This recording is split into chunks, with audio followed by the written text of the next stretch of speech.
So finally हम आ गए हैं क्लास 8 में, है ना। लेकिन सिलेबस क्या है, क्या एनसीईआरटी चेंज हुई है? और एनसीईआरटी चेंज हुई है तो क्या सीन है भाई, पार्ट सेकंड पार्ट फर्स्ट का कुछ समझ में नहीं आ रहा है। और किसी किसी की तो old NCERT. So don't worry, आपकी प्यारी प्यारी एसएसटी एजुकेटर कोमल मैम आ गई हैं। मैं आपका वेलकम करती हूँ आपकी favourite channel Unacademy Avengers class 6 to 10 में, जिसमें हम अभी ओपी सीरीज शुरू करने वाले हैं फिर से, जैसे लास्ट ईयर करी थी। तो विद इन 15 मिनट्स हम चैप्टर का ओवरव्यू लेंगे, चैप्टर को समझते चलेंगे। लेकिन फर्स्ट जो आज की वीडियो है उसमें हम सिलेबस समझ ले, चाहे ओल्ड एनसीईआरटी का हो चाहे न्यू एनसीईआरटी का हो। देखो, ओल्ड एनसीईआरटी की जो ऑलरेडी बनी हुई ओपी सीरीज है लास्ट ईयर की, वो आपको प्लेलिस्ट में मिल जाएगी अनअकैडमी एवेंजर्स, यानी इसी चैनल पे। आप चैनल को सब्सक्राइब कर लो। और रही बात न्यू एनसीईआरटी की, तो उसके लिए ओपी सीरीज अब आपके बन रही है।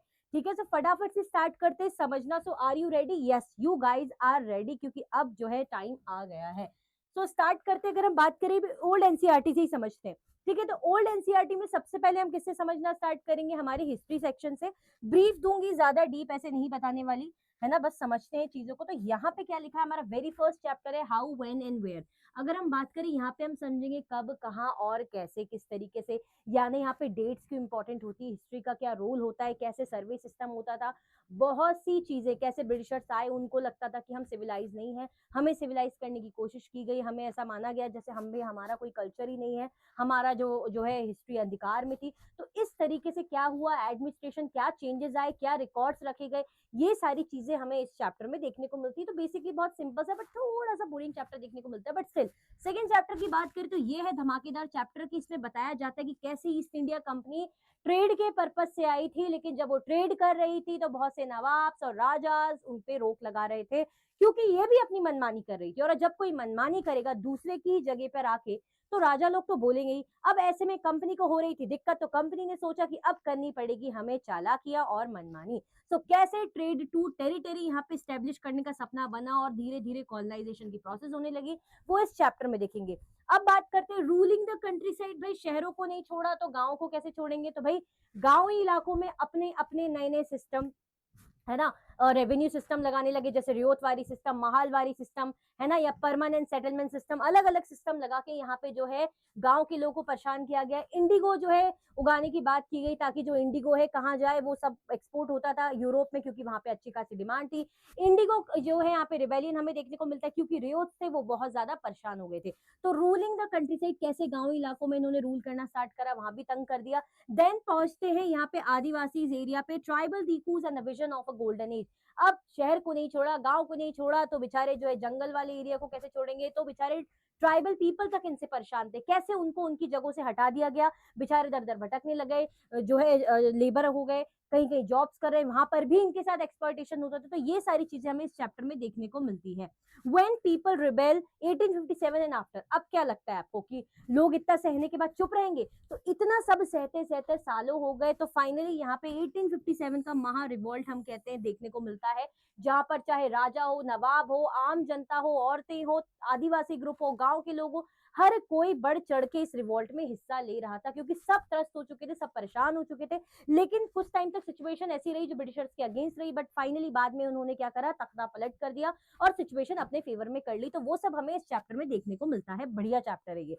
Civilising the native, educating the nation, यानी यहाँ पर अब इनका सपना था कि हमें कैसे इंडियंस लोगों को सिविलाइज बनाना है, कल्चर्ड बनाना है। क्यों? क्योंकि इनकी जो एजुकेशन है वो किसी काम की नहीं है, वो ऐसे ही है, हमसे लोग लोअर है ना। इनका कल्चर हमारे सामने कुछ भी नहीं है, इनका नॉलेज हमारे सामने कुछ भी नहीं है। तो इनको हम सिविलाइज बनाएंगे। इंग्लिश एजुकेशन को यहाँ पर काफी बढ़ावा दिया गया, स्ट्रिक्ट एजुकेशन को बढ़ावा दिया गया, यहाँ पे देखेंगे। Then women caste and reform. अब इन्होंने यहाँ पे वुमेन की कंडीशन को लेकर भी बात करी। बहुत से हमारे, काफी सारे हमारे इंडियन रिफॉर्मर्स ने वुमेन की कंडीशन को लेकर, चेंज करने को लेकर यहाँ पे बात कही, है ना। काफी सारे उन्होंने स्ट्रगल किए और जिसका इम्पैक्ट भी देखने को मिलता है, जैसे सती प्रथा बैन हुई, है ना, विधवा पुनर्विवाह, विडो रीमैरिज स्टार्ट हुई, है ना, चाइल्ड जो है मैरिज जो है यहाँ पे खत्म होने को देखने को मिलती है। तो ये सारी चीजें, कास्ट की जो डिस्क्रिमिनेशन होता था वो कम होने को देखने को मिलता है। तो ये सारे रिफॉर्म्स जो कि पॉजिटिव इंपैक्ट भी देते हैं, वो इस चैप्टर में हम देखेंगे। नाउ लास्ट बट बड़ा important chapter, the making of the national movement 1870 to 1947, है ना। अब यहाँ पे क्या होता है, हम देखेंगे कि कैसे जो है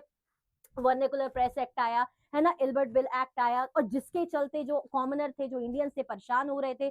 यहाँ पर एसोसिएशन क्रिएट होने लगे, बड़े बड़े एसोसिएशन बने, जिनमें सबसे फेमस था हमारा इंडियन नेशनल कांग्रेस बनी। अलग अलग रीजन से बिलोंग करने वाले लोग यहाँ पर जो है उन्होंने पार्टिसिपेट किया। अच्छे एजुकेटेड फैमिली से थे, एजुकेटेड लोग थे, है ना, स्पेशली लॉयर्स ज्यादा थे। तो यहाँ पर कैसे जो है कांग्रेस बनी, उसके बाद जो है अलग अलग आंदोलन हुए, फिर गांधी जी की एंट्री हमें देखने को मिलती है, फिर non cooperation movement, civil disobedience movement, satyagraha वगैरह, ये सारी चीजें यहाँ पर, दांडी मार्च एंड ऑल हम देखेंगे। उसके बाद कैसे जो है लखनऊ पैक्ट की बात होती है, फिर उसके बाद फाइनली साइमन गो बैक, बहुत सारी चीजें, क्विट इंडिया मूवमेंट, ये सब चीजें, और एंड में पार्टीशन, सब कुछ आजादी तक ये इस चैप्टर में हम पढ़ेंगे। तो ये रहा आपका ओल्ड एनसीईआरटी का हिस्ट्री का सेक्शन। ठीक है, बढ़िया से चैप्टर है। अब आगे बढ़ते हैं, आगे देखते हैं हमारे पास क्या है। तो आगे की बात करें, यहाँ पर है हमारा जो है पॉलिटिक्स का सेक्शन, सिविक्स का सेक्शन। फर्स्ट चैप्टर है द इंडियन कॉन्स्टिट्यूशन। यहाँ पर हम समझेंगे कि भैया हमें संविधान की जरूरत क्यों होती है, संविधान क्या होता है, कॉन्स्टिट्यूशन क्या होता है, रिटन डॉक्यूमेंट्स होता है जिसमें प्रिंसिपल मेंशन होते हैं, जिसको हम फॉलो करते हैं ताकि हमारी कंट्री कैसी रहे, पीसफुली गवर्न हो सके, जिसे हर किसी को फॉलो करना होता है, हमारे वेलफेयर के लिए होती है। तो क्यों हमें कॉन्स्टिट्यूशन की जरूरत है, क्या उसके फीचर्स हैं और क्या क्या उसकी कैरेक्टरिस्टिक्स है, जैसे हम पढ़ेंगे कि क्या क्या कैरेक्टरिस्टिक्स होते हैं, फीचर्स होते हैं, फेडरलिज्म के बारे में पढ़ेंगे हम, यहाँ पे सेपरेशन ऑफ पावर के बारे में पढ़ेंगे, फंडामेंटल राइट्स के बारे में पढ़ेंगे, यूनिवर्सल एडेड फ्रेंचाइज के बारे में पढ़ेंगे, बहुत सी चीजें इस चैप्टर में हम पढ़ेंगे और बहुत ही प्यारा चैप्टर है। देन छोटा सा चैप्टर है अंडरस्टैंडिंग सेक्युलरिज्म। सेक्युलरिज्म का मतलब कि भाई किसी भी एक रिलीजन को बढ़ावा ना देना, प्रमोट ना करना, है ना, सारे रिलीजन यहाँ पे एक बराबर है, सबको इक्वल इंपॉर्टेंस यहाँ पे मिलती है, यानी गवर्नमेंट स्टेट जो है रिलीजियस मैटर में नहीं पड़ती, है ना, और क्या क्या एक्सेप्शनल केस होंगे वो भी यहाँ पर हम देखेंगे। नाउ बात आ जाती है parliament and the making of loss. Parliamentary system क्या होता है, हमारे यहाँ की डेमोक्रेसी कैसी, पार्लियामेंट्री फॉर्म ऑफ गवर्नमेंट है हमारी। ठीक है, हमारे यहाँ पे पार्लियामेंट का बहुत बड़ा जो है रोल होता है। हम देखेंगे कैसे राज्यसभा के चुनाव होते हैं, लोकसभा के जो है चुनाव कैसे होते हैं, कैसे लॉज बनते हैं, है ना, और कभी कभी कैसे जो गलत लॉज बन जाते हैं जिनके अगेंस्ट जनता होती है, जो अनपॉपुलर होते हैं, उनको कैसे हटाया जाता है, चेंज किया जाता है, ये सारी चीजें हम इस चैप्टर में पढ़ेंगे। देन आ जाते हैं हमारे जुडिशरी के सेक्शन में, यानी हमारे कोर्ट सिस्टम में, कि जुडिशरी क्या होती है, जुडिशरी का काम क्या होता है, एक ऑर्गन ऑफ गवर्नमेंट होती है, ये क्या करती है, लॉज को इंटरप्रेट करने का काम करती है। तो जुडिशरी के फंक्शंस क्या होते हैं, जुडिशियल रिव्यू करना, डिस्प्यूट्स को रिजॉल्व करवाना, ये सारी चीजें।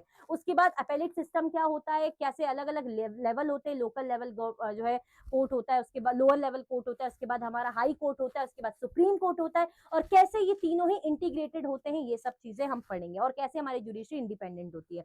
नाउ फिर पढ़ेंगे अंडरस्टैंडिंग मार्जिनाइजेशन, कैसे किसी के कास्ट के, लुक के, कलर के बेसिस पे, किसी की लैंग्वेज के बेसिस पे, किसी के एक्सेंट के बेसिस पे, है ना, किसी के रीजन से के बेसिस पे यहाँ पे क्या कर दिया जाता है, मेन स्ट्रीम सोसाइटी से अलग थलग कर दिया जाता है, मार्जिनाइजेशन हो जाता है, हाशियाकरण हो जाता है। तो यहाँ पे हम पढ़ेंगे कि क्या होता है, कैसे कैसे इसके इम्पैक्ट पड़ते हैं, चाहे हम ट्राइबल ग्रुप्स की बात करें, माइनॉरिटीज की बात करें, वो सारी चीजें। देन सेकंड जो इसके बाद का चैप्टर है वो है कॉन्फ्रंटिंग मार्जिनाइजेशन। यहाँ पर तो आपने हमारे साथ गलत कर लिया, लेकिन सेकंड चैप्टर में हम आएंगे तो यहाँ पर हम क्या करेंगे, अब अपने अधिकारों के लिए लड़ेंगे, कॉन्फ्रंट करेंगे आपको कि आपने जब हम गवर्नमेंट ने हमारे लिए लॉज बनाए हैं तो we will use those laws, हम उन लॉज को क्या करेंगे, यूज करेंगे अपने अधिकारों को पाने के लिए। तो यहाँ पे हमें कॉन्फ्रंटिंग मार्जिनाइजेशन देखने को मिलता है कि कैसे मार्जिनाइजेशन के अगेंस्ट यहाँ पे लोगों ने अपने अधिकारों के लिए लड़ा, दलित्स ने, ट्राइबल ग्रुप्स ने। देन आ जाता है economic presence of the government. Government का इकोनॉमिक क्या रोल होता है, पब्लिक फैसिलिटीज, यानी जो हमें इलेक्ट्रिसिटीज की फैसिलिटी, वाटर फैसिलिटीज, है ना, सैनिटाइजेशन, हेल्थ फैसिलिटीज, ये सारी चीजें गवर्नमेंट प्रोवाइड करती, तो क्या वो सक्सेसफुल है, क्या हम यूनिवर्सल एक्सेस अचीव कर पाए हैं, क्या सबके लिए वो चीजें बराबरी अवेलेबल है, ठीक ठाक अवेलेबल है, वो सारी चीजें हम इस चैप्टर में पढ़ेंगे। Then law and social justice, कैसे लॉज बनते हैं, कैसे सामाजिक तौर पर न्याय मिलता है। इसमें एक भोपाल गैस ट्रेजेडी का बहुत ही अच्छा केस बताया गया, जिसके एग्जाम्पल से समझाया गया कि कैसे इन्वायरमेंट को लेकर सेफ्टी उसी केस के बाद से बढ़ी। मैं खुद भोपाल से बिलोंग करती हूँ तो मुझे याद है कि वो कैसे होता है, मेरे मम्मी पापा लोग उस टाइम पे थे, मैं तो नहीं थी, मम्मी पापा थे, तो कितना उसका बुरा इम्पैक्ट पड़ा था इन्वायरमेंट में। ये सारी चीजें बेसिकली इस चैप्टर में हम देखेंगे। सो ये है हमारा सिविक्स का सेक्शन। देन आगे बढ़ते हैं फटाफट से, हमारा ज्यादा चैप्टर नहीं है, ज्योग्राफी का सेक्शन। तो यहाँ पे हम पढ़ेंगे रिसोर्सेज। रिसोर्सेज क्या होती है, जो हमारी यूटिलिटी, यूजेबिलिटी को क्या करती है, हमारी नीड्स को सेटिस्फाई करती है, हमारे लिए काम की होती है, तभी वो रिसोर्स है ना। अगर ये पेन मेरे काम का है, मेरे लिए यूजेबल है, that means it's a resource for me, है ना। काम का नहीं होगा तो रिसोर्स कैसे होगा। ओके ओके, उसके बाद हम पढ़ेंगे जो है रिसोर्सेज के टाइप्स क्या होते हैं, सस्टेनेबल डेवलपमेंट क्या होता है, सारी चीजें।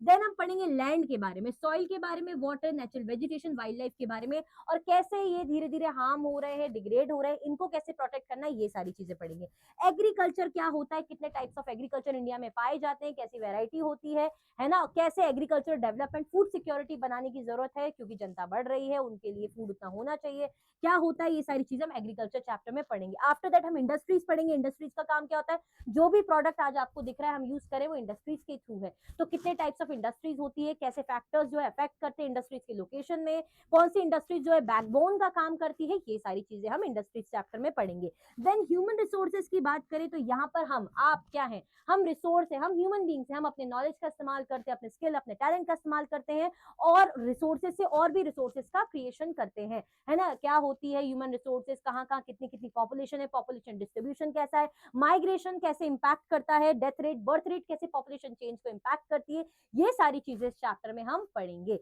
ठीक है, तो ये हो गई आपकी पूरी पूरी प्यारी सी ओल्ड एनसीईआरटी। नाउ अगर बात करें न्यू एनसीईआरटी की, तो अभी हमारे पास क्लास 8 का पार्ट फर्स्ट ही है। पार्ट सेकंड आया तो था, लेकिन क्या हुआ, एक चैप्टर था पार्ट सेकंड का जुडिशरी, जिसमें एक लाइन ऐसी थी जो उसने काफी कंट्रोवर्सी क्रिएट करी, उस पर मैंने अलग से वीडियो बनाई है जो आप चैनल पे देख सकते हैं। तो सुप्रीम कोर्ट ने भाई उसकी डिजिटल कॉपीज या जो है फिजिकल कॉपीज सब बैन कर दी, वापस ले ली। अब देखते हैं चेंजेस होके वो नहीं आएगी मार्केट में, तो अपडेट आएगा। फिलहाल we are having right now part first only, तो हम पार्ट फर्स्ट को डिस्कस करेंगे। पार्ट फर्स्ट में देखो हमारी जो न्यू एनसीईआरटी उसमें हमें अलग अलग थीम्स मिलेगी, थीम ए, थीम बी, यहाँ पे जो है थीम डी और थीम ई। अब आप बोलोगे मैम सी कहा गया, क्या इनको एबीसीडी नहीं आती, ऐसी बात नहीं है। सी थीम हमारी जो है पार्ट सेकंड में मिलेगी, लेकिन जब वो आएगा तब हम डिस्कस कर लेंगे, सो डोंट वरी। तो थीम ए में आप देखोगे ना, तो यहाँ पे आपको ज्योग्राफी मिलेगा, मतलब अलग अलग बुक्स नहीं है अब आपके पास, आपको अलग अलग बुक्स पकड़ के नहीं ले जानी, एक ही में सब है। थीम बी में आपको हिस्ट्री के चैप्टर्स मिल जाएंगे, ठीक है। थीम डी की बात करें तो यहाँ पे आपको पॉलिटी के चैप्टर्स मिल जाएंगे। थीम ई की बात करें तो यहाँ पे आपको इकोनॉमिक्स के चैप्टर्स मिल जाएंगे। तो बात करें वेरी फर्स्ट चैप्टर की, natural resource and their use, भाई नेचुरल रिसोर्सेज क्या होती है, उनके काम क्या होते हैं, उनको कैसे प्रोटेक्ट करना है, मतलब उनको कैसे बचाना है, मतलब यूज करना है तो लिमिटेड वे में यूज करना है, कितने टाइप्स ऑफ जो है हमारी रिसोर्सेज होती है, नेचुरल रिसोर्स होती है, उनका एनवायरमेंट पे, हमारी लाइफ पर क्या इंपैक्ट होता है ना। जैसे जो है नेचुरल रिसोर्सेज एनर्जी के अकॉर्डिंग होती है, लाइफ के लिए जो इंपॉर्टेंट होती है, एसेंशियल होती है, मटेरियल जो प्रोवाइड करती है, वो सारी चीजें हम यहाँ देखेंगे। सिंपल इजी चैप्टर है इस बुक का। नाउ हिस्ट्री की बात करें तो ये तीनों ही चैप्टर्स काफी बड़े बड़े लेकिन काफी थ्रिलिंग है, इंटरेस्टिंग चैप्टर है।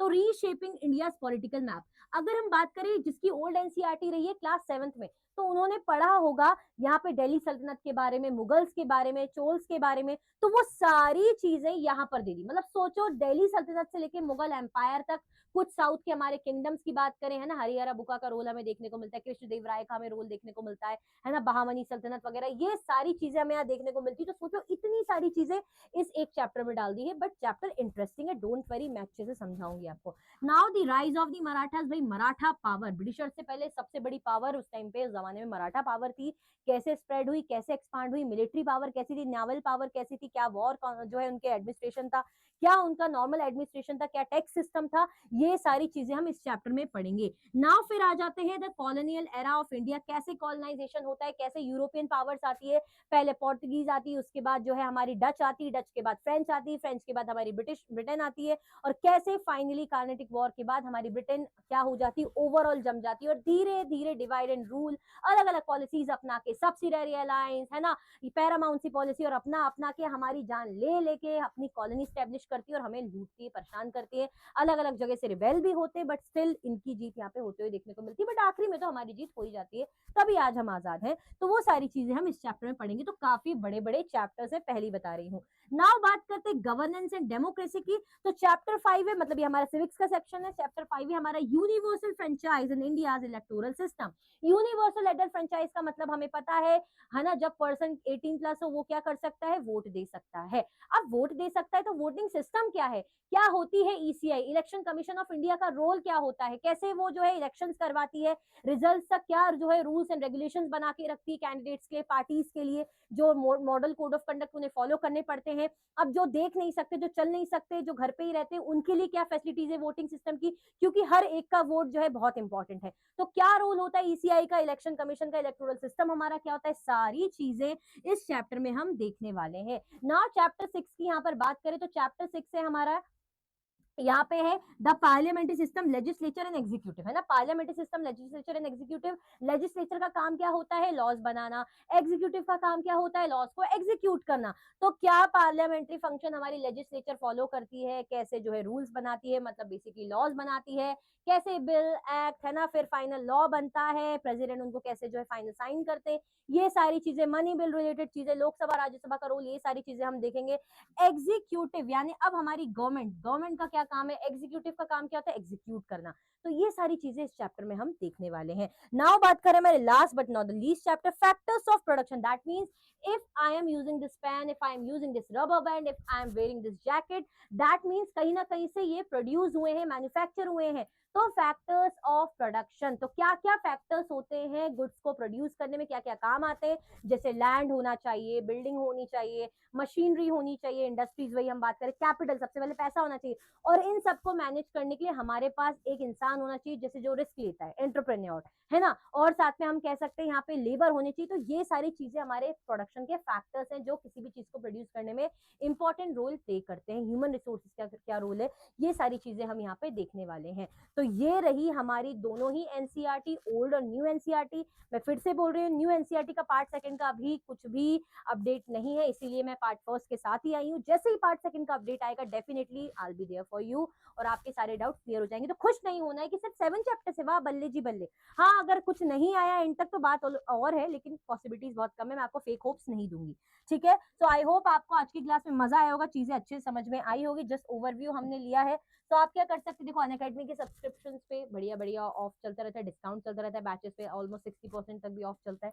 आप क्या कर सकते हो, मेरा कोड यूज कर सकते हो, है ना, आप मेरा कोड यूज कर सकते हो KG09 किसी भी बैच को परचेज करने के लिए, ठीक है।